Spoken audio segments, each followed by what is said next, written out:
Nobody likes console wars, and at the end of the day, it doesn't matter what plastic box you're playing your games on as long as you're enjoying them. But hey, it's still fun to watch the makers of these plastic boxes compete with each other, and at times flat out throwing shade at each other. It's good entertainment, right? Here, we're going to talk about a few instances where Nintendo, Sony, and Microsoft did just that, at times with great subtlety, and at times with no regard for subtlety whatsoever. Before we go ahead, please consider subscribing to our channel. We upload new videos every single day, and your support really helps us out. With that out of the way, let's start. PS4 supports used games. Of course, we're going to start with this one. It's the first one you thought of when we started talking about these companies throwing shade at each other, because it's perhaps the most blatant and well-known example of it in recent memory. Microsoft messed up with their Xbox One presentation at E3 2013, most notably with their console's restrictive and complicated used game sharing. Sony responded quickly in shockingly blunt and hilarious fashion with the simple tutorial video of how to share PS4 games. You just hand your copy of the game to your friends. PS4's game sharing tutorial. We're equally focused on delivering what gamers want most, without imposing restrictions or devaluing their PS4 purchases. For instance, PlayStation 4 won't impose any new restrictions on the use of PS4 gamers. That tutorial video was just part of how Sony capitalized on Microsoft's failures. They smelled blood, and they went for the jugular. A whole section of their E3 2013 conference designed for that specific purpose, with Jack Tretton explaining that the PS4 supported used games, that it would require no internet authentications, essentially doing a blow-by-blow response of Microsoft's mistakes in devastating fashion. Xbox Series X and S pre-orders. The PS5 and Xbox Series X and S are still incredibly hard to find, and that started before both even launched. Notably, the PS5's pre-order situation was a bit of a disaster, and in spite of saying that they would announce the dates for pre-orders of the PS5 well before they went live, Sony ended up giving you just 24 hours to prepare, and some retailers ended up breaking even that embargo. Microsoft, meanwhile, announced theirs well ahead of time, and in a tweet confirming these timings, they couldn't resist a small dig at Sony's handling of the PS5 pre-order situation either. Microsoft's stance on game preservation. Game preservation, or its lack thereof, has become a hot topic of conversation of late, and it seems Microsoft is the only company that's willing to go the extra mile for it. Nintendo hasn't supported backward compatibility in a while, while Sony recently announced that the digital stores for the PS3, PSP, and PS Vita would be going offline. Appropriately enough, Microsoft promptly fired off a tweet talking about the importance of game preservation, and there was no doubt in anybody's mind what triggered that tweet. Thankfully, Sony has since walked back on its decision to close the PS Vita and PS3 stores, so there is that. Smart delivery. PS4 to PS5 upgrades have been a bit of a pain, especially in the early weeks and months of the PS5's life, where upgrading a game from one version to the other was too much of a hassle. It felt especially archaic in comparison to the Xbox Series X and S's smart delivery system, which, true to its name, does all of the work for you behind the scenes. All you have to do is just start the game.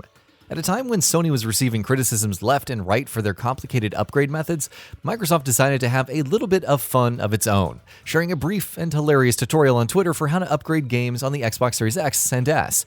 Quote, "Just buy the game." Not my problem. The PSP may have been an extremely successful and beloved handheld system, especially in retrospect when compared to the abject failure of the PS Vita. But really, it was always lagging way behind the Nintendo DS, to the extent that it was constantly being outsold 2-1, if not more. In 2005, when asked about the PSP's relatively lower sales, then Nintendo of America president Reggie Fils-Aimé had a direct and brutal response, saying, quote, "You know what? That's Sony's issue, not my problem." Classic Reggie. We believe in generations. Microsoft's cross-gen platform agnostic approach is fascinating to see, purely because it's unlike anything any other console manufacturer has done in the past. From their perspective, it makes a ton of sense, of course, but with Game Pass and xCloud now being central to their strategy. But for Sony, that's not the way to go. While Microsoft was confirming backward and forward compatibility for games and accessories across Xbox One and Xbox Series X and S, Sony came out with the PS5's announcement, promising experiences unlike anything the PS4 would have been able to offer, and saying in no vague terms that they, quote, believe in generations. It was definitely a statement. Nintendo's E3 policy. E3 is a time when companies like to bring out the big guns and make a show of it, to get people excited about the immediate as well as the distant future. In 2015, while Sony did that to great effect with titles that were far off in the future, like The Last Guardian, Final Fantasy VII Remake, and Shenmue 3, Nintendo had a much more subdued showing. Following the show, talking about their approach to E3, Nintendo's Shigeru Miyamoto defended Nintendo's style, saying that as opposed to Sony, the Big N only wanted to talk about games that were coming out in the near future, rather than ones that we'd be waiting for years and years at least. In retrospect, it's hard to find fault with that logic. Microsoft's main competitors. With Microsoft moving further and further into cloud streaming and leaving behind the traditional console model, it makes sense that they're looking to compete on a much larger scale than companies in the industry have generally done in the past. In early 2020, Xbox boss Phil Spencer went as far as saying that Microsoft no longer viewed Sony and Nintendo as its competitors, that it would rather be competing against the likes of Amazon and Google. In an interview with Protocol, he said, quote, "I don't want to be in a fight over format wars with those guys, while Amazon and Google are focusing on how to get gaming to 7 billion people around the world." Next gen starts when we say it does. In the lead up to the PS3's launch, Sony was reigning supreme, and it showed in how they talked and behaved. They were extremely confident in everything that they did, and often to a fault. And while their overconfidence proved to be their undoing for a few years after that, at times it was hard not to be impressed by the cutthroat boldness. For instance, at E3 2006, while speaking about the PS3, Kaz Hirai flat out said, quote, "that the next generation doesn't start until we say it does." And the Xbox 360 had already been out for nearly a year by that point. Xbox backward compatibility.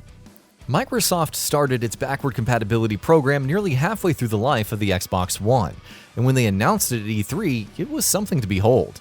Not just because of how inherently impressive the whole thing was in terms of being retroactively applied to a console that didn't originally support backward compatibility, but also in terms of how Microsoft took shots at Sony and Nintendo as well. While the two of them were marching onward with nary a thought for the games that they were leaving behind, getting people to buy remasters and what have you, Microsoft's Mike Ibarra took to the stage at E3 2015 and promised that on Xbox, people wouldn't have to pay to play the games that they already owned.